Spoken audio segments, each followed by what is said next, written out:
हरे कृष्ण। ओम श्री बृहस्पति नमः। आज सुनिए बृहस्पति देवता की संपूर्ण कथा और आरती। बृहस्पतिवार व्रत की पौराणिक कथा के अनुसार प्राचीन समय की बात है। भारतवर्ष में एक राजा राज्य करता था। वह बड़ा प्रतापी और दानी था। वह नित्य प्रति मंदिर में भगवान के दर्शन करने जाता था। वह ब्राह्मण और गुरु की सेवा किया करता था। उसके द्वार से कोई भी याचक निराश होकर नहीं लौटता था। वह प्रत्येक गुरुवार को व्रत रखता और पूजन करता था। हर दिन गरीबों की सहायता करता था। परंतु ये सब बातें उसकी रानी को अच्छी नहीं लगती थी। वह न तो व्रत करती न ही किसी को एक भी पैसा दान में देती थी और राजा से भी ऐसा करने को मना किया करती थी। एक समय की बात है कि राजा शिकार खेलने वन को चले गए थे। घर पर रानी और दासी थी। उसी समय गुरु बृहस्पति साधु का रूप धारण करके राजा के दरवाजे पर भिक्षा मांगने आए। साधु ने रानी से भिक्षा मांगी तो वह कहने लगी, हे साधु महाराज, मैं इस दान और पुण्य से तंग आ गई हूँ। इस कार्य के लिए तो मेरे पतिदेव ही बहुत हैं। अब आप ऐसी कृपा करें कि हमारा सारा धन नष्ट हो जाए और मैं आराम से रह सकूं। साधु रूपी बृहस्पति देव ने कहा, हे देवी, तुम बड़ी विचित्र हो। संतान और धन से कोई दुखी नहीं होता है, इसको तो सभी चाहते हैं। पापी भी पुत्र और धन की इच्छा करता है। अगर तुम्हारे पास धन अधिक है तो भूखे मनुष्यों को भोजन कराओ, प्याव लगवाओ, ब्राह्मणों को दान दो, धर्मशालाएं बनवाओ, कुआं, तालाब, बावड़ी, बाग, बगीचे आदि का निर्माण कराओ तथा निर्धनों की कुंवारी कन्याओं का विवाह कराओ और यज्ञ आदि करो। इस प्रकार के कर्मों से आपके कुल का और आपका नाम परलोक में सार्थक होगा और स्वर्ग की प्राप्ति होगी। किंतु रानी साधु की इन बातों से खुश नहीं हुई। उसने कहा, हे साधु महाराज, मुझे ऐसे धन की बिल्कुल आवश्यकता नहीं जिसको मैं अन्य लोगों को दान दूं या जिसको रखने और संभालने में ही मेरा सारा समय नष्ट हो जाए। तब साधु ने कहा, हे देवी, अगर तुम्हारी ऐसी ही इच्छा है तो जैसा मैं तुम्हें बताता हूँ तुम वैसा ही करना। बृहस्पतिवार के दिन घर को गोबर से लीपना, अपने केशों को पीली मिट्टी से धोना, राजा से कहना वह दाढ़ी कटवाए, भोजन में मांस मदिरा खाना, कपड़ा धोबी के यहाँ धुलने देना। इस प्रकार 7 बृहस्पतिवार करने से तुम्हारा सब धन नष्ट हो जाएगा। ऐसा कहकर साधु महाराज रूपी बृहस्पति देव अंतर्ध्यान हो गए। रानी ने साधु के कहे अनुसार 7 बृहस्पतिवार तक वैसा ही करने का विचार किया। साधु के बताए अनुसार कार्य करते हुए केवल 3 बृहस्पतिवार ही बीते थे कि उसकी समस्त धन संपत्ति नष्ट हो गई। भोजन के लिए दोनों समय परिवार तरसने लगा तथा सांसारिक भोगों से दुखी रहने लगा। तब वह राजा रानी से कहने लगा, हे रानी, तुम यहाँ पर रहो, मैं दूसरे देश को जाता हूँ, क्योंकि यहाँ पर मुझे सभी मनुष्य जानते हैं, इसलिए मैं यहाँ कोई काम नहीं कर सकता। मैं अब परदेश जा रहा हूँ, वहाँ कोई काम धंधा करूँगा, शायद हमारे भाग्य बदल जाए। ऐसा कहकर राजा परदेश चला गया। वह वहाँ जंगल से लकड़ी काटकर लाता और शहर में बेचता। इस तरह जीवन व्यतीत करने लगा। इधर राजा के बिना रानी और दासियां दुखी रहने लगी। किसी दिन भोजन मिलता और किसी दिन जल पीकर ही रह जाती। एक बार रानी और दासियों को 7 दिन तक बिना भोजन के रहना पड़ा। तो रानी ने अपनी दासी से कहा, हे दासी, यहाँ पास ही के नगर में मेरी बहन रहती है। वह बड़ी धनवान है, तू उसके पास जा और वहां से 5 सिर बेझर मानकर ले आ, जिससे कुछ समय के लिए गुजर हो जाएगा। दासी रानी की बहन के पास गई। रानी की बहन उस समय पूजा कर रही थी। दासी ने रानी की बहन से कहा, हे रानी, मुझे आपकी बहन ने भेजा है, मुझे 5 शेर बेझर दे दो। दासी ने यह बात अनेक बार कही, परंतु रानी की बहन ने कोई उत्तर नहीं दिया, क्योंकि उस समय वह बृहस्पतिवार की कथा सुन रही थी। जब दासी को रानी की बहन से कोई उत्तर नहीं मिला तो वह बहुत दुखी हुई। उसे क्रोध भी आया। वह लौटकर रानी से बोली, हे रानी, आपकी बहन तो बहुत ही घमंडी है। वह तो छोटे लोगों से बात भी नहीं करती। मैंने उससे बहुत बार कहा लेकिन उसने कोई उत्तर नहीं दिया। मैं वापस चली आई। रानी बोली, हे दासी, इसमें उसका कोई दोष नहीं है। जब बुरे दिन आते हैं तब कोई सहारा नहीं देता। अच्छे बुरे का पता विपत्ति में ही लगता है। अब तो जो ईश्वर की इच्छा होगी वही होगा। ये सब हमारे भाग्य का दोष है। उधर रानी की बहन ने सोचा कि मेरी बहन की दासी आई थी परंतु मैं उससे नहीं बोली, इससे वो बहुत दुखी हुई होगी। अतः कथा सुनकर और विष्णु भगवान का पूजन समाप्त कर वह अपनी बहन के घर आए और कहने लगी, हे बहन, मैं बृहस्पतिवार का व्रत कर रही थी। तुम्हारी दासी हमारे घर गई थी, परंतु जब तक कथा होती है तब तक हम लोग ना उठते हैं और ना बोलते हैं, इसलिए मैं नहीं बोली। कहो दासी क्यों गई थी? रानी बोली, बहन, हमारे घर अनाज नहीं था, वैसे तुमसे कोई बात छिपी नहीं है, इस कारण मैंने दासी को तुम्हारे पास 5 शेर बेझर लेने के लिए भेजा था। रानी की बहन बोली, बहन देखो, बृहस्पति भगवान सबकी मनोकामनाएं पूर्ण करते हैं, देखो शायद तुम्हारे घर में अनाज रखा हो। ये सुनकर दासी घर के अंदर गई तो वहां उसे एक घड़ा बेझर का मिल गया। उसे बड़ी हैरानी हुई क्योंकि उसने एक एक बर्तन देख लिया था। उसने बाहर आकर रानी को बताया।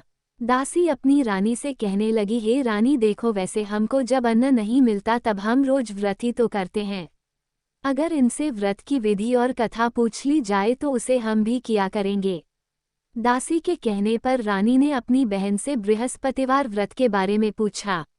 उसकी बहन ने बताया, हे रानी बहन, बृहस्पतिवार को सूर्योदय से पहले उठकर स्नान करके बृहस्पतिवार का व्रत करना चाहिए, लेकिन उस दिन सिर नहीं धोना चाहिए। बृहस्पतिवार के व्रत में चने की दाल और मुनक्का से विष्णु भगवान का केले के वृक्ष की जड़ में पूजन करें तथा दीपक जलावे। उस दिन एक ही समय भोजन करें। भोजन पीले खाद्य पदार्थ का करें और कथा सुनें। इस प्रकार करने से गुरु भगवान प्रसन्न होते हैं, अन्न पुत्र धन देते हैं, मनोकामना पूर्ण करते हैं। व्रत और पूजन की विधि बताकर रानी की बहन अपने घर लौट गई। रानी और दासी दोनों ने निश्चय किया कि बृहस्पति देव भगवान का पूजन जरूर करेंगे। 7 दिन बाद जब बृहस्पतिवार आया तो उन्होंने व्रत रखा। गुड़ साल में जाकर चना और गुड़ बीन लाई तथा उसकी दाल से केले की जड़ तथा विष्णु भगवान का पूजन किया। अब पीला भोजन कहाँ से आए? दोनों बड़ी दुखी हुई, परंतु उन्होंने व्रत किया था, इस कारण बृहस्पति देव भगवान प्रसन्न थे। एक साधारण व्यक्ति के रूप में वे 2 थालों में सुंदर पीला भोजन लेकर आए और दासी को देकर बोले, हे दासी, यह भोजन तुम्हारे और रानी के लिए है, तुम दोनों कर लेना। दासी भोजन पाकर बहुत प्रसन्न हुई और रानी से बोली, रानी जी भोजन कर लो। रानी को भोजन आने के बारे में कुछ नहीं पता था, इसलिए वह दासी से बोली, जा तू ही भोजन कर, क्यों तू व्यर्थ में हमारी हंसी उड़ाती है। तब दासी बोली, रानी एक व्यक्ति भोजन दे गया है। तब रानी कहने लगी, वह भोजन तेरे लिए ही देकर गया है, तू ही भोजन कर। दासी ने कहा, वह व्यक्ति हम दोनों के लिए 2 थालों में भोजन देकर गया है, इसलिए मैं और आप दोनों ही साथ साथ भोजन करेंगी। फिर दोनों ने गुरु भगवान को नमस्कार कर भोजन किया। उसके बाद से वे प्रत्येक बृहस्पतिवार को गुरु भगवान का व्रत और पूजन करने लगी। बृहस्पति भगवान की कृपा से उनके पास धन हो गया, परंतु रानी फिर पहले की तरह से आलस्य करने लगी। तब दासी बोली, देखो रानी, तुम पहले भी इसी प्रकार आलस्य करती थी, तुम्हें धन रखने में कष्ट होता था, इस कारण सभी धन नष्ट हो गया। अब गुरु भगवान की कृपा से धन मिला है तो तुम्हें फिर आलस्य होता है। बड़ी मुसीबतों के बाद हमने ये धन पाया है, इसलिए हमें दान पुण्य करना चाहिए। तुम भूखे मनुष्यों को भोजन कराओ, प्याव लगवाओ, ब्राह्मणों को दान दो, कुआं, तालाब, बावड़ी आदि का निर्माण करवाओ, मंदिर पाठशाला बनवाकर दान दो, कुंवारी कन्याओं का विवाह करवाओ, धन को शुभ कार्यों में खर्च करो, जिससे तुम्हारे कुल का यश बढ़े और स्वर्ग प्राप्त हो और पितर भी प्रसन्न हो। दासी की बात मानकर रानी ने इसी प्रकार के कर्म करने प्रारंभ कर दिए, जिससे उनका काफी यश फैलने लगा। एक दिन रानी और दासी आपस में विचार करने लगी कि न जाने राजा किस दशा में होंगे, उनकी कोई खोज खबर नहीं है। उन्होंने बृहस्पति देव से प्रार्थना की और तब भगवान ने रात्रि में राजा को स्वप्न में कहा, हे राजा, उठ, तेरी रानी तुझको याद करती है, अब अपने देश को वापस लौट जा। राजा प्रातःकाल उठकर जंगल से लकड़ियां काटकर लाने के लिए जंगल की ओर चल पड़ा। जंगल से गुजरते हुए वह सोचने लगा, रानी की गलती से उसे कितने दुख भोगने पड़े, राजपाट छोड़कर उसे जंगल में आकर रहना पड़ा, जंगल से लकड़ियां काटकर उन्हें बेचकर गुजारा करना पड़ा। उसी समय उस जंगल में बृहस्पति देव एक साधु का रूप धारण करके आए और राजा के पास आकर बोले, हे लकड़हारे, तुम इस सुनसान जंगल में किस चिंता में बैठे हो, मुझे बतलाओ। ये सुनकर राजा की आंखों में आंसू भर आए और साधु की वंदना करके वह बोला, हे प्रभु, आप सब कुछ जानने वाले हैं। ऐसा कहकर राजा ने साधु को अपनी संपूर्ण कथा सुना दी। महात्मा दयालु होते हैं। वे राजा से बोले, हे राजा, तुम्हारी पत्नी ने बृहस्पति देव के प्रति अपराध किया था, जिसके कारण तुम्हारी ये दशा हुई। अब तुम किसी प्रकार की चिंता मत करो, भगवान तुम्हें पहले से अधिक धन देंगे। देखो, तुम्हारी पत्नी ने बृहस्पतिवार का व्रत करना प्रारंभ कर दिया है। अब तुम भी बृहस्पतिवार का व्रत करके चने की दाल और गुड़ जल के लोटे में डालकर केले का पूजन करो। फिर कथा कहो या सुनो, भगवान तुम्हारी सब मनोकामनाओं को पूर्ण करेंगे। साधु को प्रसन्न देखकर राजा बोला, हे प्रभु, मुझे लकड़ी बेचकर इतना पैसा नहीं मिलता जिससे भोजन करने के उपरांत कुछ बचा सकूं, और मैंने रात्रि में अपनी रानी को व्याकुल देखा है। मेरे पास कोई साधन नहीं जिससे समाचार जान सकूं। फिर मैं बृहस्पति देव की क्या कहानी कहूं? मुझे तो कुछ भी नहीं मालूम है। साधु ने कहा, हे राजा, तुम किसी बात की चिंता मत करो। बृहस्पतिवार के दिन तुम रोजाना की तरह लकड़ियां लेकर शहर में जाओ। तुम्हें रोज से 2 गुना धन प्राप्त होगा, जिससे तुम भली भांति भोजन कर लोगे और बृहस्पति देव की पूजा का सामान भी आ जाएगा। बृहस्पतिवार की कथा इस प्रकार है। प्राचीन काल में एक बहुत ही निर्धन ब्राह्मण था। उसकी कोई संतान नहीं थी। वो नित्य पूजा पाठ करता, परंतु उसकी पत्नी बहुत मलिनता के साथ रहती थी।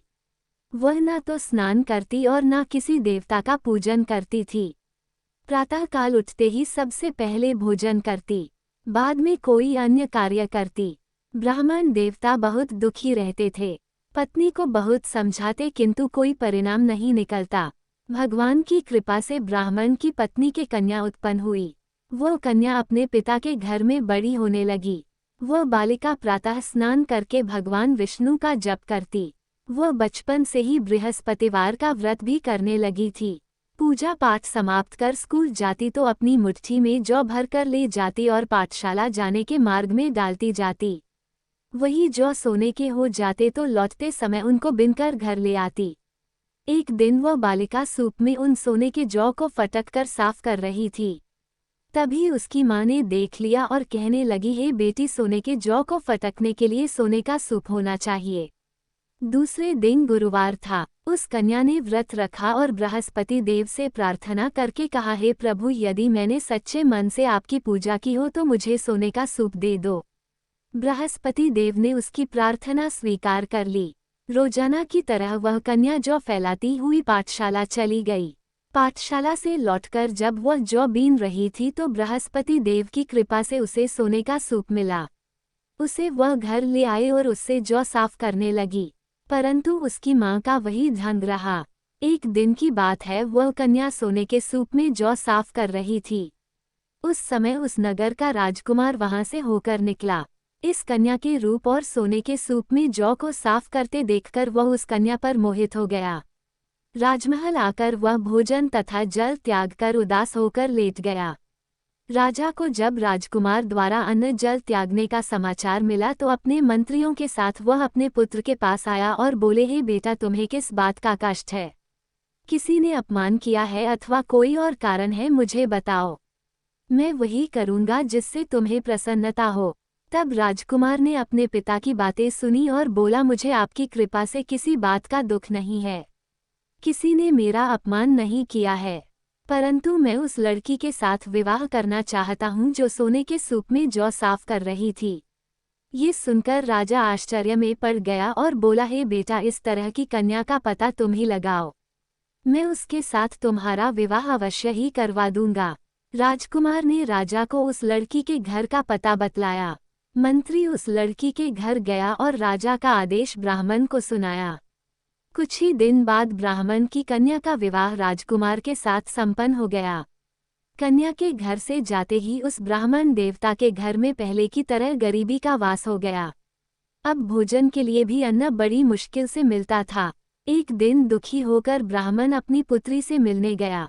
बेटी ने पिता की दुखी अवस्था को देखा और अपनी माँ का समाचार पूछा। ब्राह्मण देवता ने सभी हाल कह सुनाया। तब कन्या ने बहुत सारा धन देकर अपने पिता को विदा कर दिया। इस तरह ब्राह्मण का कुछ समय सुखपूर्वक बीता, लेकिन कुछ दिन बाद फिर वही हाल हो गया। ब्राह्मण फिर अपनी कन्या के यहाँ गया और सभी हाल कहा तो पुत्री कहने लगी, है पिताजी, अब माताजी को यहाँ लिवा लाओ, मैं उन्हें वो विधि बता दूंगी जिससे गरीबी दूर हो जाए। अब ब्राह्मण देवता अपनी पत्नी को साथ लेकर अपनी पुत्री के पास राजमहल में पहुंचे तो पुत्री अपनी माँ को समझाने लगी, हे माँ, तुम प्रातःकाल उठकर प्रथम स्नान आदि करके विष्णु भगवान का पूजन करो तो सब दरिद्रता दूर हो जाएगी। परंतु उसकी माँ ने उसकी एक बात नहीं मानी। वह प्रातःकाल उठकर अपनी पुत्री का बचा जूठन खा लेती थी। एक दिन उसकी पुत्री को बहुत गुस्सा आया। उसने एक रात कोरी से सारा सामान निकाल दिया और उसमें अपनी माँ को बंद कर दिया। प्रातः उसमें से निकाला और स्नानादि करा के पूजा पाठ करवाया तो उसकी माँ की बुद्धि ठीक हो गई। इसके बाद वह नियम से पूजा पाठ करती और प्रत्येक बृहस्पतिवार को व्रत करने लगी। इस व्रत के पुण्य प्रभाव से उसकी माँ भी बहुत धनवान हो गई और बृहस्पति देवता के प्रभाव से स्वर्ग को गई। वह ब्राह्मण भी सुखपूर्वक इस लोक का सुख भोगकर स्वर्ग को प्राप्त हुए। इस तरह कहानी कहकर साधु महाराज वहां से लोप हो गए। धीरे धीरे समय बीतने पर फिर बृहस्पतिवार का दिन आया। राजा जंगल से लकड़ी काटकर किसी शहर में बेचने गए। उसे उस दिन और दिनों से अधिक धन मिला। राजा ने चना गुड़ आदि लाकर बृहस्पतिवार का व्रत किया। उस दिन से उसके सभी क्लेश दूर हुए। परंतु जब अगला गुरुवार का दिन आया तो वह बृहस्पतिवार का व्रत करना भूल गया। इस कारण बृहस्पति भगवान नाराज हो गए। उस दिन उस नगर के राजा ने विशाल यज्ञ का आयोजन किया तथा अपने समस्त राज्य में घोषणा करवा दी कि कोई भी मनुष्य अपने घर में भोजन न बनाए और आग भी न जलाए। समस्त जनता मेरे यहाँ भोजन करने आए। इस आज्ञा को जो न मानेगा उसको फांसी की सजा दी जाएगी। राजा की आज्ञा अनुसार राज्य के सभी निवासी राजा के भोज में सम्मिलित हुए। लेकिन लकड़हारा कुछ देर से पहुंचा, इसलिए राजा उसको अपने साथ महल में ले गए। जब राजा लकड़हारे को भोजन करा रहे थे तो रानी की दृष्टि उस खूंटी पर पड़ी जिस पर उसका हार लटका हुआ था। उसे हार खूंटी पर लटका दिखाई नहीं दिया। रानी को निश्चय हो गया कि मेरा हार उस लकड़हारे ने चुरा लिया है। उसी समय सैनिक बुलवाकर उसको कैदखाने में डलवा दिया। जब लकड़हारा कारागार में पड़ गया तो बहुत दुखी होकर विचार करने लगा कि न जाने कौन से पूर्व जन्म के कर्म से मुझे दुख प्राप्त हुआ है, और उसी साधु को याद करने लगा जो जंगल में मिला था। तत्काल बृहस्पति देव साधु के रूप में प्रकट हो गए और उसकी दशा को देखकर कहने लगे, अरे मूर्ख, तूने बृहस्पति देवता की कथा नहीं की, इस कारण तुझे दुख प्राप्त हुआ है। अब चिंता मत कर। बृहस्पतिवार के दिन कारागार के दरवाजे पर 4 पैसे पड़े मिलेंगे। उनसे तू बृहस्पति देव की पूजा करना तो तेरे सभी कष्ट दूर हो जाएंगे। अगले बृहस्पतिवार उसे कारागार के द्वार पर 4 पैसे पड़े मिले। राजा ने पूजा का सामान मंगवाकर कथा कही और प्रसाद बांटा। उसी रात्रि को बृहस्पति देव ने उस नगर के राजा को स्वप्न में कहा, हे राजा, तूने जिस आदमी को कारागार में बंद करा दिया है वह निर्दोष है। वह राजा है, उसे छोड़ देना। रानी का हार उसी खूंटी पर लटका हुआ है। अगर तू ऐसा नहीं करेगा तो मैं तेरे राज्य को नष्ट कर दूंगा। राजा प्रातःकाल उठा और खूंटी पर हार टंगा देखकर लकड़हारे को बुलाकर क्षमा मांगी तथा राजा के योग्य सुंदर वस्त्र आभूषण भेंटकर उसे विदा किया। गुरुदेव की आज्ञा अनुसार राजा अब अपने नगर को चल दिया। राजा जब नगर के निकट पहुंचा तो उसे बड़ा ही आश्चर्य हुआ। नगर में पहले से अधिक बाग, तालाब और कुएं तथा बहुत सी धर्मशाला, मंदिर आदि बने हुए हैं। राजा ने पूछा कि यह किसका बाग और धर्मशाला है। तब नगर के सब लोग कहने लगे, ये सब रानी और दासी द्वारा बनवाए गए हैं। राजा को आश्चर्य हुआ और गुस्सा भी आया। जब रानी ने खबर सुनी कि राजा आ रहे हैं तो उसने अपनी दासी से कहा, हे दासी, देख, राजा हमको कितनी बुरी हालत में छोड़ गए थे। वो हमारी ऐसी हालत देखकर लौट ना जाए, इसलिए तू दरवाजे पर खड़ी हो जा। रानी की आज्ञा अनुसार दासी दरवाजे पर खड़ी हो गई। जब राजा आए तो उन्हें अपने साथ महल में लिवा लाई। तब राजा ने क्रोध करके अपनी तलवार निकाली और पूछने लगा, बताओ ये धन तुम्हें कैसे प्राप्त हुआ है। तब रानी ने बताया, हमें ये सब धन बृहस्पति देव के व्रत के प्रभाव से प्राप्त हुआ है। राजा ने तब निश्चय किया कि 7 रोज बाद तो सभी बृहस्पति देव का पूजन करते हैं, परंतु मैं रोजाना दिन में 3 बार कथा कहा करूंगा तथा रोज व्रत किया करूंगा। अब हर समय राजा के दुपट्टे में चने की दाल बंधी रहती तथा दिन में 3 बार वह कथा कहता। एक दिन राजा ने विचार किया कि चलो अपनी बहन के यहाँ हो आवे। इस तरह का निश्चय कर राजा घोड़े पर सवार होकर अपनी बहन के यहाँ चल पड़ा। रास्ते में उसने देखा कि कुछ आदमी एक मुर्दे को लिए जा रहे हैं। उन्हें रोककर राजा कहने लगा, अरे भाइयों, मेरी बृहस्पतिवार की कथा सुन लो। वे बोले, लो, हमारा तो आदमी मर गया है, इसको अपनी कथा की पड़ी है। परंतु कुछ आदमी बोले, अच्छा कहो, हम तुम्हारी कथा भी सुनेंगे। राजा ने दाल निकाली और कथा कहनी शुरू कर दी। जब कथा आधी हुई तो वह मुर्दा हिलने लगा और जब कथा समाप्त हुई तो राम राम करके वह मनुष्य खड़ा हो गया। राजा आगे बढ़ा, उसे चलते चलते शाम हो गई। आगे मार्ग में उसे किसान खेत में हल चलाता मिला। राजा उससे बोला, अरे भैया, तुम मेरी बृहस्पतिवार की कथा सुन लो। किसान बोला, जब तक मैं तेरी कथा सुनूंगा तब तक 4 हरया जोत लूंगा। जा अपनी कथा किसी और को सुनाना। राजा आगे चलने लगा। राजा के हटते ही बैल पछाड़ खाकर गिर गए तथा किसान के पेट में बहुत जोर से दर्द होने लगा। उसी समय किसान की माँ रोटी लेकर आई। उसने जब ये देखा तो अपने पुत्र से सब हाल पूछा। बेटे ने सभी हाल बता दिया। बुढ़िया दौड़ी दौड़ी उस घुड़सवार के पास गई और उससे बोली, मैं तेरी कथा सुनूंगी, तू अपनी कथा मेरे खेत पर ही चलकर कहना। राजा ने लौटकर बुढ़िया के खेत पर जाकर कथा कही, जिसके सुनते ही बैल खड़े हो गए और किसान के पेट का दर्द भी बंद हो गया। अब राजा अपनी बहन के घर पहुंच गया। बहन ने भाई की खूब मेहमानी की। दूसरे दिन प्रातःकाल राजा जगा तो देखने लगा कि सब लोग भोजन कर रहे हैं। राजा ने अपनी बहन से पूछा कि ऐसा कोई मनुष्य है जिसने भोजन ना किया हो जो मेरे बृहस्पतिवार की कथा सुन ले। तो बहन बोली, है भैया, ये देश ऐसा ही है, पहले यहाँ के लोग भोजन करते हैं, बाद में अन्य कोई काम करते हैं। अगर पड़ोस में कोई हो तो देखकर आती हूँ। ऐसा कहकर बहन देखने चली, परंतु उसे कोई भी ऐसा व्यक्ति नहीं मिला जिसने भोजन नहीं किया हो। फिर वह कुम्हार के घर गई जिसका लड़का बीमार था। उसे पता चला कि उसके यहाँ 3 दिन से किसी ने भोजन नहीं किया है।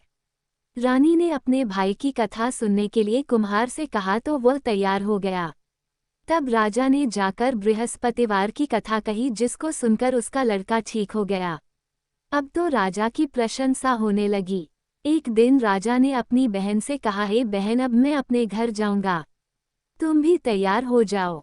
राजा की बहन ने अपनी सास से अपने भाई के साथ जाने की आज्ञा मांगी तो सास बोली, चली जा, परंतु अपने लड़कों को मत ले जाना, क्योंकि तेरे भाई की कोई संतान नहीं होती है। बहन ने अपने भाई से कहा, हे भैया, मैं तो चलूंगी, परंतु कोई बालक नहीं जाएगा। राजा ने कहा, जब कोई बालक नहीं चलेगा तब तुम भी जाकर क्या करोगी। फिर दुखी मन से राजा अपने नगर को लौट आया। राजा ने अपनी रानी से कहा, हम निसंतान हैं, इसलिए हमारे घर आना कोई पसंद नहीं करता, हम निर्वंशी राजा हैं। ऐसा कहकर वो बिना भोजन आदि किए शैया पर लेट गया। रानी बोली, हे प्रभु, बृहस्पति देव ने हमें सब कुछ दिया है, वे हमें संतान भी अवश्य देंगे। उसी रात बृहस्पति देव ने राजा को स्वप्न में कहा, हे राजा, उठ, सभी सोच त्याग दे, तेरी रानी गर्भ से है। राजा को ये जानकर बड़ी प्रसन्नता हुई। 9वें महीने रानी के गर्भ से एक सुंदर पुत्र पैदा हुआ। जब राजा की बहन ने ये शुभ समाचार सुना तो वह बहुत खुश हुई तथा बधाई लेकर अपने भाई के यहाँ आई। तभी रानी ने कहा, घोड़ा चढ़कर तो नहीं आई, गधा चढ़ी आई। राजा की बहन बोली, भाई, मैं इस प्रकार ना कहती तो तुम्हें संतान कैसे मिलती। बृहस्पति देव ऐसे ही हैं, जिसके मन में जो कामनाएं रहती है सभी को पूर्ण करते हैं। जो सद्भावना पूर्वक बृहस्पतिवार का व्रत करता है और कथा पढ़ता है अथवा सुनता है, दूसरों को सुनाता है, बृहस्पति देव उसकी सभी मनोकामनाएं पूर्ण करते हैं। बृहस्पति देव उनकी सदैव रक्षा करते हैं। जो संसार में सद्भावना और सच्चे मन से बृहस्पति देव का पूजन करते हैं, उनकी सभी मनोकामनाएं उसी प्रकार पूर्ण होती हैं जैसे रानी और राजा ने बृहस्पति देव की कथा का गुणगान किया। उनकी सभी इच्छाएं बृहस्पति देव ने पूर्ण की। मनुष्य को हृदय से उनका मनन करते हुए जयकार करनी चाहिए। प्रेम से बोलिए बृहस्पति देवता की जय। ये थी बृहस्पतिवार व्रत कथा।